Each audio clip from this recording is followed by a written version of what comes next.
ആദർശിന്റെയും നയനയുടെയും മറ്റൊരു അടിപൊളി സ്റ്റോറിയിലേക്ക് എല്ലാവർക്കും സ്വാഗതം. ഒരു ദിവസം ദേവയാനിയുടെ ഫ്രണ്ട് വിളിക്കുന്നുണ്ട്, സിത്താര. അങ്ങനെ ദേവയാനി ആ ഫോൺ അറ്റൻഡ് ചെയ്യുകയാണ്. എന്തൊക്കെയുണ്ട് ദേവയാനി വിശേഷങ്ങൾ? നിനക്കിപ്പോൾ കുഴപ്പമൊന്നുമില്ലല്ലോ എന്നൊക്കെ ചോദിക്കുമ്പോൾ, ഇല്ലടി, എനിക്കിപ്പോൾ കുഴപ്പമൊന്നുമില്ല, ഞാൻ തന്നെയാണ് വീട്ടുജോലിയൊക്കെ എടുക്കാറ്, എനിക്കിപ്പോൾ ആരോഗ്യപരമായിട്ട് ഒരു കുഴപ്പവും ഇല്ലെന്നൊക്കെ ദേവയാനി പറയുമ്പോൾ, അല്ല വേറൊന്നും കൊണ്ടല്ല, എനിക്ക് നിന്നെ വന്ന് കാണാനൊന്നും പറ്റിയില്ലല്ലോ, ഞാൻ ഇവിടെ ഉണ്ടായിരുന്നില്ലല്ലോ, ബിസിനസ് ആവശ്യങ്ങൾക്കുള്ള ടൂറിലായിരുന്നില്ലേ, അതുകൊണ്ട് നിന്നെ കാണാനായിട്ട് ഞാൻ അങ്ങോട്ട് വരുന്നുണ്ടെന്നൊക്കെ പറയുമ്പോൾ, അത് കൊള്ളാലോ, എന്നെ കാണാനായിട്ട് നീ ഇങ്ങോട്ട് വരേ? ആട്ടെ, നീ എന്നാ വരുന്നതെന്ന് ചോദിക്കുകയാണ് ദേവയാനി. അതേടോ, ഞാൻ നാളെ തന്നെ അവിടേക്ക് വരാമെന്നാണ് വിചാരിച്ചിരിക്കുന്നത്. ഞാൻ നാട്ടിലെത്തിയിട്ട് 2 ദിവസമേ ആയിട്ടുള്ളൂ, തിരക്കെല്ലാം ഒഴിയുന്നതേ ഉള്ളൂ, അതാ ലേറ്റ് ആകുന്നത്. എന്തായാലും ഇനി വെച്ചുകൊണ്ടിരിക്കാൻ പറ്റില്ല, ഞാൻ നാളെ തന്നെ അവിടേക്ക് വരാമെന്നൊക്കെ പറയുകയാണ് സിത്താര. അത് നീ എന്നോട് പറയേണ്ട ആവശ്യമുണ്ടോ സിത്തു? നിനക്ക് എപ്പോൾ വേണമെങ്കിലും ഇവിടേക്ക് വരാമല്ലോ. അച്ഛനും അമ്മയും ജയേട്ടനും ഒക്കെ നിന്നെ കുറിച്ച് എപ്പോഴും അന്വേഷിക്കാറുണ്ട്, ഇപ്പൊ സിത്താര വിളിക്കാറൊന്നുമില്ലേ എന്നൊക്കെ ഞാൻ പറയാറുണ്ട്. നീ ഇടയ്ക്കൊക്കെ വിളിക്കാറുണ്ടെന്നേ, അവരും നിന്നെ കുറെ ആയില്ലേ കണ്ടിട്ടേ, അതുകൊണ്ടാവും അന്വേഷിക്കുന്നതെന്നൊക്കെ പറയുകയാണ് ദേവയാനി. നിനക്ക് വയ്യാതെ ഹോസ്പിറ്റലിൽ കിടക്കുന്ന സമയത്ത് ഞാൻ നിന്നെ വന്ന് കാണണമെന്ന് ഒരുപാട് ആഗ്രഹിച്ചതായിരുന്നു, പക്ഷെ അത്രയും തിരക്കിൽ പെട്ടുപോയടി. അത് പിന്നെ നീ എന്നോട് പറയേണ്ട ആവശ്യമുണ്ടോ സിത്തു? നിന്റെ തിരക്കൊക്കെ എനിക്കറിഞ്ഞൂടെ? നീ വലിയ ബിസിനസ്സുകാരിയല്ലേ, എനിക്കറിയാം നിന്റെ തിരക്കൊക്കെ, അതുകൊണ്ട് ഞാൻ അതൊന്നും കാര്യമാക്കി എടുത്തിട്ടേ ഇല്ല. അല്ല അതൊക്കെ പോട്ടെ, നീ അന്ന് വിളിച്ചപ്പോൾ എന്നോടൊരു കാര്യം പറഞ്ഞായിരുന്നല്ലോ, നിനക്ക് ലിവർ തന്ന പെൺകുട്ടിയെ കണ്ടെത്തണമെന്ന്. ഞാനും കൂടി വന്നിട്ട് നമുക്ക് ഒരുമിച്ച് ആ പെൺകുട്ടിയെ തപ്പി ഇറങ്ങാൻ മടി എന്നൊക്കെ പറയുമ്പോൾ, ഏയ് അതൊന്നും വേണ്ടടി എന്ന് പറയുമ്പോൾ, അതെന്താ നീ ആ പെൺകുട്ടിയെ കണ്ടെത്തിയോ എന്ന് ചോദിക്കും. ഏയ് അതൊന്നുമല്ല, അതൊന്നും വേണ്ട, ഞാൻ ഇനി ആ പെൺകുട്ടിയെ അന്വേഷിക്കുന്നില്ലെന്നൊക്കെ പറയുമ്പോൾ, അങ്ങനെയല്ലല്ലോ നീ അന്ന് വിളിച്ചപ്പോൾ എന്നോട് പറഞ്ഞത്. ആ കുട്ടിയെ എങ്ങനെയെങ്കിലും കണ്ടെത്തണം, ആ കുട്ടിയെ നേരിൽ കാണാതെ എനിക്കൊരു സമാധാനവും ഇല്ല എന്നൊക്കെയല്ലേ. എന്നിട്ടിപ്പോൾ നിന്റെ ആ തീരുമാനമൊക്കെ മാറ്റിയോ എന്ന് ചോദിക്കുമ്പോൾ, അത് പിന്നെ ആ കുട്ടിയെ ഞാൻ കണ്ടെത്തിയടോ. അത് ശരി, അങ്ങനെ പറ, എന്നിട്ടാണോ നീ അക്കാര്യം എന്നോട് പറയാതിരുന്നത്? എന്തായാലും ഞാൻ നാളെ വന്നിട്ട് നമുക്കൊരുമിച്ച് ആ കുട്ടിയെ ഒന്ന് കാണാൻ പോണം.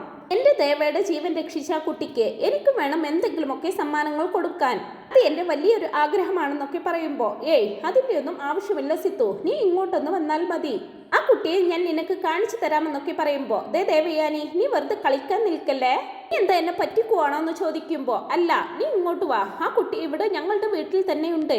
നിങ്ങളുടെ വീട്ടിലോ? ഓ, നീ ആ കുട്ടിയെ അങ്ങോട്ട് കൊണ്ടുവന്നോ എന്ന് ചോദിക്കും. അവളെ ഞാൻ ഇങ്ങോട്ട് കൊണ്ടുവരേണ്ട ആവശ്യമൊന്നുമില്ല സിത്താരെ, അവൾ ഇവിടെ തന്നെയുള്ള കുട്ടിയാണെന്നൊക്കെ പറയുമ്പോൾ, ആരാ, അനാമികയാണോ? എന്റെ പ്രിയപ്പെട്ട മരുമകൾ അനാമികയാണോ നിനക്ക് ലിവർ തന്നതെന്നൊക്കെ ചോദിക്കുമ്പോൾ, അല്ലടി, എനിക്ക് ലിവർ തന്നത് എന്റെ നയനമോളാ. എന്താ ദേവയാനി നീ പറയുന്നത്? നിനക്ക് ലിവർ തന്ന് സഹായിച്ചത് ആദർശിന്റെ ഭാര്യയാണെന്നോ? പിന്നെ നിനക്ക് ആ കുട്ടിയെ കണ്ണെടുത്താൽ കണ്ടുകൂടാ എന്നൊക്കെയല്ലേ നീ പറഞ്ഞുകൊണ്ടിരുന്നത്?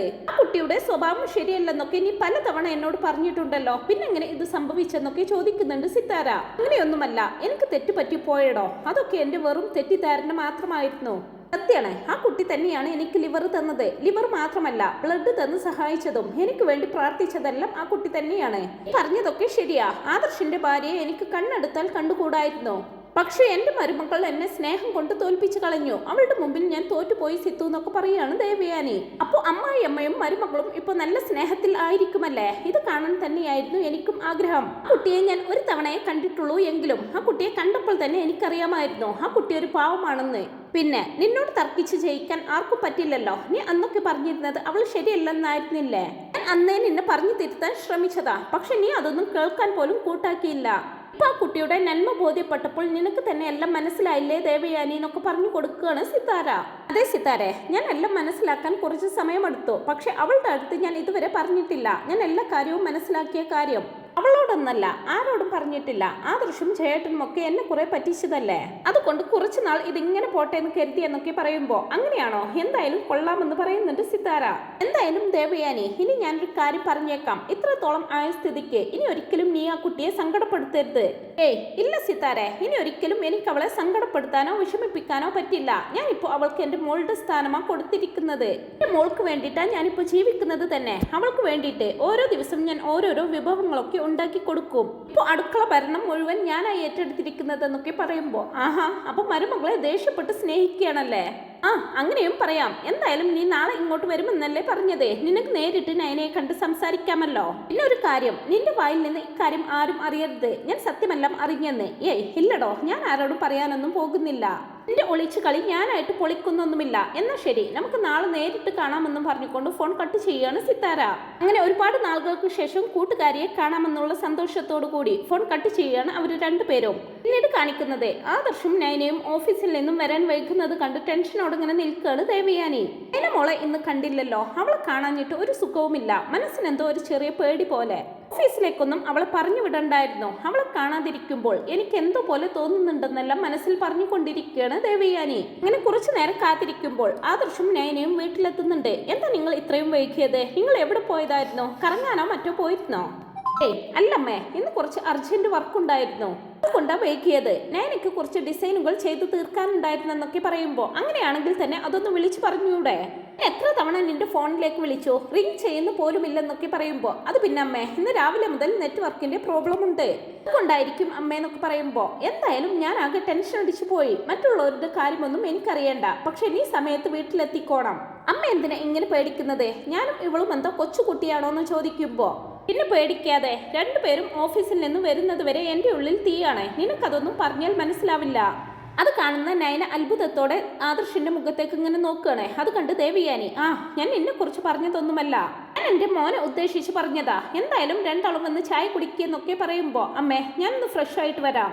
നിങ്ങൾ രണ്ടുപേരും ആകെ ടയേർഡാണെന്ന് മാത്രമല്ല ആകെ മുഷിഞ്ഞിട്ടുമുണ്ട്. എന്തായാലും ഒന്ന് ഫ്രഷ് ആയിട്ട് വരാമെന്നും പറഞ്ഞുകൊണ്ട് ആദർശ് നയനയും കൂട്ടി മുകളിലേക്ക് അങ്ങ് കയറി പോവാണ്. മുകളിലെത്തിയ ആദർശ് നയനയോടായിട്ട് പറയുന്നുണ്ട്, നയനെ, നീ അമ്മ പറഞ്ഞത് ശ്രദ്ധിച്ചോ? നമ്മൾ പോയി തിരിച്ചു വരുന്നത് വരെ അമ്മയുടെ ഉള്ളിൽ തീയാണെന്ന്. ഇത് നിന്നെ കുറിച്ച് കൂടിയായിരിക്കും പറഞ്ഞതെന്നൊക്കെ പറയുമ്പോ ആദർശേട്ടന് ഇതെന്താ? അമ്മയ്ക്ക് എന്നോട് സ്നേഹമൊന്നുമില്ല.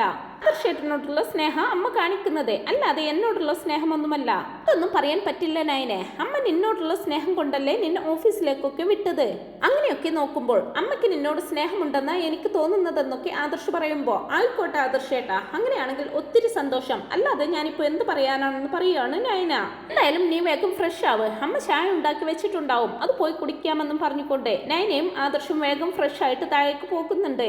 അങ്ങനെ ആദർശനും നയനയ്ക്കും ചായയും സ്പെഷ്യലായിട്ട് ഉണ്ടാക്കിയ പലഹാരങ്ങളെല്ലാം വെച്ച് കൊടുക്കുന്നുണ്ട് ദേവയാനി. ഇത് ഞാൻ ഇന്ന് ഉണ്ടാക്കിയതാ, ഇലയടയാണ്. ഇത് ഇവിടെ ചിലർക്കൊക്കെ ഇഷ്ടമാണെന്ന് പറഞ്ഞു കേട്ടു, അതുകൊണ്ട് ഉണ്ടാക്കിയതാ. ഇനി ഇഷ്ടമുള്ള ഫുഡൊന്നും ഉണ്ടാക്കി കൊടുക്കാത്തത് കൊണ്ട് വീട് വിട്ടു പോവാനൊന്നും നിൽക്കണ്ട. അമ്മ എന്തിനാ എപ്പോഴും ഇത് തന്നെ പറഞ്ഞുകൊണ്ടിരിക്കുന്നത്? ഞാൻ എങ്ങോട്ട് പോവാനാ? ഞാൻ ഈ വീട്ടിൽ തന്നെ ഉണ്ടാവും. ഈ അമ്മ തന്നെ എന്നോട് ഇവിടെ നിന്ന് എങ്ങോട്ടെങ്കിലും പോവാൻ പറഞ്ഞാലോ ഞാൻ എങ്ങോട്ടും പോവില്ല, ഞാൻ ഇവിടെ തന്നെ ഉണ്ടാവും എന്നല്ലങ്ങനെ നയന പറയുമ്പോൾ ആരും കാണാതെ ഒളിപ്പിച്ച് വെച്ചൊരു പുഞ്ചിരിയോട് കൂടി ഇങ്ങനെ കേട്ട് നിൽക്കുകയാണ് ദേവയാനി. അല്ല, നീ എന്താ അടയെടുത്ത് കഴിക്കാത്തത്? അതെടുത്ത് കഴിക്കെന്നും പറഞ്ഞുകൊണ്ട് നയനെ നിർബന്ധിച്ച് കഴിപ്പിക്കുന്നുണ്ട് ദേവയാനി. അതെല്ലാം കണ്ട് ജലജയും ജാനകിയും അനാമികയും അവിടേക്ക് വരുന്നുണ്ട്. ഏടത്തി ഇന്ന് സ്പെഷ്യലൊക്കെ ഉണ്ടാക്കിയിട്ട് ഞങ്ങളെയൊന്നും വിളിച്ചില്ലല്ലോ. അതുണ്ടല്ലോ ജലജെ, മോനും മരുമോൾക്കും വേണ്ടി ഏടത്തി സ്പെഷ്യലായിട്ട് ഉണ്ടാക്കിയതായിരിക്കും, അതുകൊണ്ടായിരിക്കും നമുക്കൊന്നും തരാത്തതെന്ന് പറയുകയാണ് ജാനകി. എന്തിനാ ജാനകി ഇങ്ങനെയൊക്കെ പറയുന്നത്? ഞാനിത് ഉണ്ടാക്കി അടുക്കളയിൽ തന്നെയാണ് വെച്ചിരിക്കുന്നത്, നിങ്ങൾക്കൊക്കെ വേണമെങ്കിൽ എടുത്ത് കഴിക്കാമല്ലോ. ഉണ്ടാക്കി വെക്കുകയും വേണം, നിങ്ങളൊക്കെ അത് എടുത്ത് കഴിപ്പിക്കുകയും വേണം എന്ന് വെച്ചാൽ അതൊന്നും നടക്കുന്ന കാര്യമല്ല. അടുക്കളയിൽ എന്നെ സഹായിക്കാൻ നിങ്ങൾക്കും കൂടാമല്ലോ. ഇടയ്ക്കൊക്കെ ഒന്ന് വന്ന് തല കാണിച്ചു പോകുക എന്നല്ലാതെ എന്നെ സഹായിക്കാൻ ഇപ്പോൾ ആരും ഉണ്ടാകാറില്ല. അത് കേൾക്കുമ്പോൾ ഞാൻ ആകെ വല്ലാതാവുന്നുണ്ട്. അമ്മേ, ഞാൻ പറഞ്ഞതല്ലേ ഞാൻ അമ്മയെ സഹായിച്ച് ഇവിടെ നിൽക്കാമെന്ന്. അമ്മ തന്നെയല്ലേ എൻ്റെ അടുത്ത് ഓഫീസിലേക്ക് പോവാൻ പറഞ്ഞതെന്നൊക്കെ ചോദിക്കുമ്പോൾ അതിന് എൻ്റെ അടുത്തല്ലല്ലോ ഞാൻ ഇതൊന്നും പറഞ്ഞത്. ജാനകിയും ജലജയും അനാമികയും ഒക്കെ ഒരു ജോലിയും ചെയ്യാതെ ഇവിടെ ഇരിക്കുകയല്ലേ, അവരോടാണ് ഞാൻ പറഞ്ഞത്. എന്തായാലും എൻ്റെ കൂടെ നാളെ നിങ്ങളെല്ലാവരും അടുക്കളയിൽ കയറിയേ പറ്റൂ. നാളെ ഇവിടെ ഒരു ഗസ്റ്റ് വരുന്നുണ്ട്. ആരാ അമ്മേ? ആര് വരുന്നതെന്ന് ആദർശ് ചോദിക്കുമ്പോൾ അത് പിന്നെ മോനെ സിതാര വരുന്നുണ്ടെന്ന് പറയുമ്പോൾ സിതാര ആൻറ്റിയോ?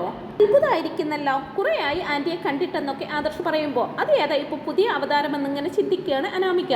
അതേ മോനെ, അവൾ വരുന്നുണ്ട്. ഇന്ന് അവൾ എന്നെ വിളിച്ചു പറഞ്ഞത് അവൾ ഇതുവരെ നാട്ടിൽ ഉണ്ടായിരുന്നില്ലല്ലോ, അപ്പോൾ പിന്നെ അവൾ വരുമ്പോഴേക്കും നാട്ടിലെ കുറച്ച് നല്ല ഭക്ഷണമൊക്കെ റെഡിയാക്കി വെക്കണമെന്നൊക്കെ ദേവയാനി പറയുമ്പോൾ എന്നാ പിന്നെ അമ്മേ, ഞാൻ നാളെ ഓഫീസിലേക്ക് പോകുന്നില്ല, അമ്മയെ സഹായിക്കാനായിട്ട് ഞാൻ ഇവിടെ നിൽക്കാമെന്നൊക്കെ പറയുമ്പോൾ വേണ്ട, എന്നെ സഹായിക്കാനായിട്ട് നീ ഇവിടെ നിൽക്കുകയൊന്നും വേണ്ട, നീ ഓഫീസിലേക്ക് പോയിക്കോ. എന്നെ സഹായിക്കാൻ ഇവിടെ വേറെ ആളുകളുണ്ടല്ലോ, അതുകൊണ്ട് തന്നെ നിന്റെ സഹായം എനിക്കിപ്പോൾ ആവശ്യമില്ല. നീ എനിക്ക് ഒരു സഹായം മാത്രം ചെയ്തു തന്നാൽ മതി. നാളെ ഇവിടെ ഒരുപാട് വിഭവങ്ങളൊക്കെ ഉണ്ടാക്കുന്നുണ്ട്, അതുകൊണ്ട് ഉച്ചഭക്ഷണം കഴിക്കാൻ ആദർശവും നീയും കൂടി ഓഫീസിൽ നിന്നും ഇങ്ങോട്ട് വന്നോണം. അത് മാത്രം ചെയ്തു തന്നാൽ മതി. നിന്റെ ഭാഗത്ത് നിന്ന് മറ്റൊരു സഹായവും എനിക്ക് വേണ്ട. ജലജയോടും അനാമികയോടും കൂടിയാണ് ഞാനിത് പറയുന്നത്. നാളെ എന്നെ സഹായിക്കാനായിട്ട് അടുക്കളയിൽ ഉണ്ടാവണം 3 പേരും. ഇനി എന്നെ കൊണ്ട് വിളിപ്പിക്കാനായിട്ട് നിൽക്കരുതെന്നൊക്കെ പറയുന്നുണ്ട് ദേവയാനി. ഇത് കേട്ട് അനാമിക നല്ല ദേഷ്യത്തിലായിരിക്കും. അനാമിക ജാനകിയോടായിട്ട് പറയുന്നുണ്ട്, കേട്ടില്ലേ അമ്മ വല്യമ്മ പറഞ്ഞതേ, വല്യമ്മ നമ്മളെയൊക്കെ ഇവിടുത്തെ വേലക്കാരികളാക്കുകയാണെന്നാ തോന്നുന്നത്. മരുമകളെ ഓഫീസിലേക്ക് പറഞ്ഞു വിട്ട് നമ്മളെ ഇവിടെ പണിക്കായിട്ട് നിർത്തിയേക്കുവാ. എല്ലാം എന്റെ ഗതികേട്, അല്ലാതെ എന്ത് പറയാനാ. എനിക്ക് 2-3 ബ്രാഞ്ച് ഒക്കെ ഏൽപ്പിച്ചിട്ടുണ്ടെന്ന് കരുതി ഇന്നേ വരെ അവൻ എന്നെ ഓഫീസിലേക്കൊന്നും കൊണ്ടുപോയിട്ട് പോലുമില്ല. ഒരു ബ്രാഞ്ചെങ്കിലും എന്നെ ഏൽപ്പിച്ചിരുന്നെങ്കിൽ ഞാൻ നല്ല രീതിയിൽ കൊണ്ടുപോയേനെന്നൊക്കെ അനാമിക പറയുമ്പോൾ, മോളിങ്ങനെ സങ്കടപ്പെടാതെ, മോൾക്ക് ഓഫീസിലേക്ക് പോകാനുള്ള കാര്യങ്ങളൊക്കെ അച്ഛനോടും അമ്മയോടും സംസാരിച്ച് ശരിയാക്കിക്കൊള്ളാം. മോളും ഇതുപോലെ ഇവിടെ ഇരിക്കേണ്ട കുട്ടിയൊന്നുമല്ല, നല്ല കഴിവുള്ള കുട്ടിയല്ലേ. ഓ പിന്നെ വലിയ കഴിവുള്ള കുട്ടി വന്നേക്കുന്നു. ഇവളെ ഓഫീസിലേക്ക് വിട്ടിട്ട് ആ ഓഫീസ് മുഴുവൻ മുടിക്കാനായിരിക്കും ഇവളെ അങ്ങോട്ട് പറഞ്ഞു വിടുന്നതെന്നെല്ലാം ജലജങ്ങനെ മനസ്സിൽ ഓർക്കുകയാണ്. പക്ഷെ എന്തെങ്കിലും പറഞ്ഞോ എന്ന് ചോദിക്കുമ്പോൾ, അല്ല ഞാൻ ഓർക്കുകയായിരുന്നു, മോൾക്ക് ഒരുപാട് കഴിവുകളൊക്കെ ഉള്ളതല്ലേ, അപ്പോൾ പിന്നെ മോളെ എന്തായാലും ഒരു ബ്രാഞ്ച് ഏൽപ്പിക്കണം ജാനകി എന്നൊക്കെ പറയുമ്പോൾ, അത് ശരിയാ ജലജ, ഞാൻ എന്തായാലും ഇക്കാര്യത്തെക്കുറിച്ച് അച്ഛനോടും അമ്മയോടും ഒന്ന് സംസാരിക്കുന്നുണ്ട് എന്ന് പറഞ്ഞ് എന്തൊക്കെയോ തീരുമാനിച്ചുറപ്പിക്കുകയാണ് ജാനകി. അങ്ങനെ പിറ്റേ ദിവസം പറഞ്ഞതുപോലെ തന്നെ സിത്താര വീട്ടിലെത്തുന്നുണ്ട്. ദേവയാനിയോട് വിശേഷങ്ങളൊക്കെ ചോദിച്ചറിയുന്നുണ്ട് സിത്താര. നിനക്കിപ്പോൾ കുഴപ്പമൊന്നുമില്ലല്ലോ ദേവയാനി, നീ എല്ലാം കൊണ്ടും ഓക്കെ ആയില്ലേ എന്നൊക്കെ ചോദിക്കുന്നുണ്ട്. ഇല്ലടോ, ഞാനിപ്പോൾ എല്ലാം കൊണ്ടും ഓക്കെ ആണെന്നൊക്കെ പറയുമ്പോൾ, എവിടെ നിന്റെ മോനെ കണ്ടില്ലല്ലോ, അവൻ ഇന്ന് ഓഫീസിൽ പോയോ എന്ന് ചോദിക്കുകയാണ്. അവന്റെ കാര്യമൊന്നും പറയാതിരിക്കുക ഭേദം. ഞാൻ പറഞ്ഞതാണ് നീ ഇന്ന് വരുന്നുണ്ടെന്ന്, പക്ഷെ ഓഫീസിൽ അർജന്റ് വർക്ക് ഉണ്ടെന്നും പറഞ്ഞ് അവൻ പോയി. സമയം കിട്ടിയാൽ വരാമെന്ന് പറഞ്ഞിട്ടുണ്ടെന്നൊക്കെ പറയുമ്പോൾ, അത് പിന്നെ അങ്ങനെയല്ലേ, ബിസിനസിന്റെ കാര്യങ്ങൾ ഒഴിവാക്കാൻ പറ്റില്ലല്ലോ എന്ന് പറയുന്നുണ്ട് സിത്താരയും. അല്ല എവിടെ പോയി നിന്റെ പുന്നാര മരുമക്കളെന്ന് ചോദിക്കുമ്പോൾ, ആരെ നൈനയോ, അവളും ആദർശിന്റെ കൂടെ ഓഫീസിലേക്ക് പോയതാണെന്ന് പറയും. എന്തായാലും നീ ഉച്ചഭക്ഷണം കഴിച്ചിട്ടല്ലേ പോകൂ, ഉച്ചക്ക് വരാമെന്ന് പറഞ്ഞിട്ടുണ്ട് അവര് 2 പേരും, അപ്പൊ കാണാമല്ലോ നിനക്കെന്ന് പറയും. അതേസമയം തന്നെ സിത്താരക്കുള്ള ജ്യൂസുമായിട്ട് അനാമികയും ജാനകിയും അവിടേക്ക് വരുന്നുണ്ട്. എന്നാൽ അനാമികയെ കൺമുന്നിൽ കണ്ടപാടെ ഇരുന്നിടത്ത് നിന്നും ചാടി എണീക്കുകയാണ് സിത്താര. എന്നിട്ട് അനാമികയെ ഇങ്ങനെ രൂക്ഷമായിട്ട് നോക്കുകയാണ്. അനാമികയും പേടിയോടെ ഇങ്ങനെ നിൽക്കുന്നുണ്ട്. അയ്യോ, ഇവരായിരുന്നോ വല്യമ്മയുടെ കൂട്ടുകാരി, ഇനി എന്ത് ചെയ്യും, എങ്ങനെ രക്ഷപ്പെടുമെന്നെല്ലാം ഇങ്ങനെ ചിന്തിച്ചുകൊണ്ട് നിൽക്കുകയാണ് അനാമിക. സിത്താര ദേഷ്യത്തോടെ, എന്താ ദേവയാനി ഇത്, ഇവളെന്താ ഇവിടെ എന്നൊക്കെ ചോദിക്കുമ്പോൾ, എന്ത് പറ്റി, സിത്താരക്കറിയോ അനാമിക മോളെ എന്ന് ചോദിക്കും. ഓ, നിന്റെ അനാമിക മോള് ഇതായിരുന്നോ, അതിനിടയ്ക്ക് നീ പേരും മാറ്റിയോടി, നിന്നെ ഞാൻ സമ്മതിച്ചു തന്നിരിക്കുന്നെല്ലാം ദേഷ്യത്തോടെ പറയുകയാണ് സിത്താര. എന്ത് പറ്റി സിത്താര, നിനക്ക് ഇവളെ നേരത്തെ അറിയോ എന്നൊക്കെ ചോദിക്കുമ്പോൾ, എന്ത് ചോദ്യം ഇത് ദേവയാനി, എനിക്ക് ഇവളെ നേരത്തെ അറിയോ ഇല്ലയോ എന്നോ, ഞാൻ അറിഞ്ഞില്ലെങ്കിൽ പിന്നെ മറ്റാരറിയാനാ, ഇവളങ്ങനെ ഈ കുടുംബത്ത് കയറിപ്പറ്റി, ഇവളെ കുറിച്ച് ഒന്നും അന്വേഷിക്കാതെയാണോ ജാനകിയുടെ മരുമക്കളാക്കിയതെന്ന് ചോദിക്കും. എന്താ സിത്താര, എന്താണെങ്കിലും നീ ഒന്ന് തെളിച്ചു പറയാന്നൊക്കെ പറയുമ്പോ, ദേവയാനി ഞാൻ നിന്നോട് മുമ്പ് പറഞ്ഞിട്ടില്ലേ എന്റെ മകന്റെ ഒരു ബെസ്റ്റ് ഫ്രണ്ടിനെ കുറിച്ച്. ജീവിതം അടുത്ത് ആത്മഹത്യയുടെ വക്കിലെത്തിയ അവനെ എന്റെ മകൻ കഷ്ടപ്പെട്ടാണ് ജീവിതത്തിലേക്ക് തിരിച്ചു കൊണ്ടുവന്നത്. അവന്റെ ജീവിതം തകരാൻ കാരണമായവളാണ് ഇവിടെ യാതൊരു കൂസലുമില്ലാതെ നിൽക്കുന്നത്. പ്രണയം നടിച്ച് അവനിൽ നിന്നും കിട്ടാനുള്ളതെല്ലാം ഊറ്റിയെടുത്ത് അവനെ വഞ്ചിക്കുകയായിരുന്നു ഈ പിശാച്. അങ്ങനെയുള്ള ഇവളെങ്ങനെ ഇവിടെ കയറിപ്പറ്റി, നിനക്കും ജാനകിക്കുമൊക്കെ തെറ്റിപ്പറ്റിപ്പോയി ദേവയാനി. ഇവളെ നിങ്ങൾ സൂക്ഷിക്കണം, ഇവളെ സൂക്ഷിച്ചേ പറ്റൂ, ഇല്ലെങ്കിൽ ഈ കുടുംബം മുഴുവൻ മുച്ചോടെ മുടിപ്പിക്കും ഇവൾ, അതിന് മാത്രം കെൽപ്പുള്ളവളാണ് ഇവള്. എന്തായാലും ഈ ഒരു കൂടിക്കാഴ്ച ഞാൻ ഒട്ടും പ്രതീക്ഷിച്ചില്ല നിത്യ. ഓ, നിത്യയല്ലല്ലോ, അനാമികയാണല്ലോ, പേരെല്ലാം അതിനിടക്ക് മാറ്റിയല്ലോ അല്ലേ. എന്തായാലും ജാനകി നീ ഇവളെ ഒന്ന് സൂക്ഷിച്ചോ, നിന്റെ മകന്റെ ജീവിതത്തിലേക്ക് എന്ത് ഉദ്ദേശത്തിലാണ് ഇവൾ കയറി പറ്റിയിരിക്കുന്നതെന്ന് ഇവൾക്ക് മാത്രമേ അറിയൂ. ഇവളുടെ മനസ്സിലിരിപ്പ് എന്താണെന്നറിയാൻ ആർക്കും കഴിയില്ല. അത്രയ്ക്കും ക്രൂരമായിട്ടുള്ള മനസ്സുള്ള ഒരു പിശാചാണ് ഇവളെന്നൊക്കെ പറഞ്ഞ് അനാമികയെ വലിച്ചു കീറുന്നുണ്ട് സിത്താര. ജാനകിയും ജലജയും ഒക്കെ കേട്ടത് വിശ്വസിക്കാനാകാതെ നിൽക്കുമ്പോ ദേവയാനി മുന്നോട്ട് വന്ന് ഈ കേട്ടതൊക്കെ ശരിയാണോ എന്ന് ചോദിക്കും. വല്യമ്മേ അത് എന്നും പറഞ്ഞ് അനാമിക എന്തോ പറയാൻ തുടങ്ങുമ്പോ, ഇങ്ങോട്ടൊന്നും പറയണ്ട, സിത്താര പറഞ്ഞതിൽ എന്തെങ്കിലും സത്യമുണ്ടോ ഇല്ലയോ അത് മാത്രം അറിഞ്ഞാൽ മതി എന്നൊക്കെ പറയുമ്പോ, അതെ വല്യമ്മേ, ഈ ആന്റി പറഞ്ഞ ആളെ എനിക്ക് പരിചയമുണ്ടായിരുന്നെന്നും പറഞ്ഞ് അനാമിക നാവെടുക്കുന്നതും ദേവയാനി ഒട്ടും സമയം കളയാതെ അനാമികയുടെ കർണമടിച്ച് പൊട്ടിക്കുന്നുണ്ട്. അത് ശരി, അപ്പൊ നീ ഇത്രയും വൃത്തികെട്ടവൾ ആയിരുന്നല്ലേ, നിന്നെ പോലെ ഒരുത്തിയാണല്ലോ ഞാൻ എന്റെ അനിയുടെ ജീവിതത്തിലേക്ക് കൈപിടിച്ച് കയറ്റിയത്. ഇനി എന്ത് വേണമെന്ന് എനിക്കറിയാം. സിത്താര പറഞ്ഞ കാര്യങ്ങളിലൊക്കെ കുറച്ചുകൂടി വ്യക്തത വരുത്തട്ടെ.